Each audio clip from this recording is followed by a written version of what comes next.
तो अभी हम लोग टाइप्स ऑफ जीएसटी पढ़ेंगे। तो सबसे पहला है CGST, central good and service tax. This is the tax collected by the central government on interstate supply, meaning sales that happen within a single state.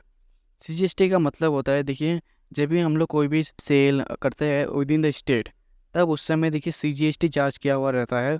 जब भी हम लोग स्टेट से बाहर कुछ भी सामान सेल करते हैं उस समय सीजीएसटी अप्लाई नहीं होता, केवल विद इन द स्टेट जब हम सेल करेंगे उसी समय सीजीएसटी अप्लाई होगा। इसके बाद है देखिए SGST, state good and service tax. This is the tax collected by the state government on interstate sales.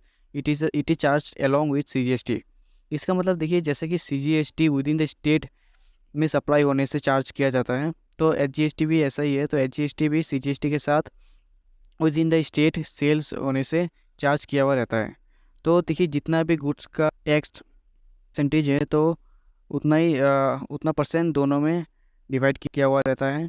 तो मान के चलिए किसी भी गुड्स में 18% टैक्स लगता है, तो सीजीएसटी में 9% और एचजीएसटी में 9%, ऐसे करके जीएसटी चार्ज किया हुआ रहता है। तो तीसरा है IGST, in service tax. This is the tax collected by the central government on interstate sale, meaning sales between different state. जब भी हम लोग कुछ भी सामान बेचते हैं विद इन स्टेट से बाहर, या कुछ भी परचेज करते हैं कोई स्टेट से बाहर, तब उस समय देखिए आईजीएसटी चार्ज किया हुआ रहता है। यहाँ पे देखिए सीजीएसटी और एचजीएसटी चार्ज किया हुआ नहीं रहता, आईजीएसटी किया हुआ रहता है। और जितना भी गुड्स का परसेंटेज है टैक्स, मान के चलिए 18% होगा, तो पूरा 18% ही आईजीएसटी में चार्ज किया हुआ रहेगा। चौथा है UTGST, union territory goods and service tax. This is a tax collected by the union territory government on sales within a union territory. तो जैसे कि हम लोगों ने एचजीएसटी और सीजीएसटी के केस में पढ़ा था कि विद इन द स्टेट अगर सेल होता है तो उस समय सीजीएसटी और एचजीएसटी चार्ज किया हुआ रहता है।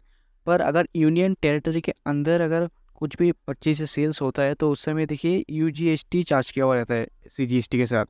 मतलब सीजीएसटी तो रहेगा ही, पर एचजीएसटी नहीं होकर यूजीएसटी रहेगा, क्योंकि वो यूनियन टेरिटरी के अंदर परचेज सेल हुआ है। तो यूनियन टेरिटरी यहाँ पे देखिए अंडमान निकोबार आइलैंड, लद्दाख, चंडीगढ़, ये सारे यूनियन टेरिटरी है। तो अगर इनमें इन स्टेट्स के अंदर अगर कोई भी परचेज सेल होता है तो उस समय सीजीएसटी और यूजीएसटी चार्ज किया हुआ रहेगा। तो थैंक्स इस वीडियो को देखने के लिए।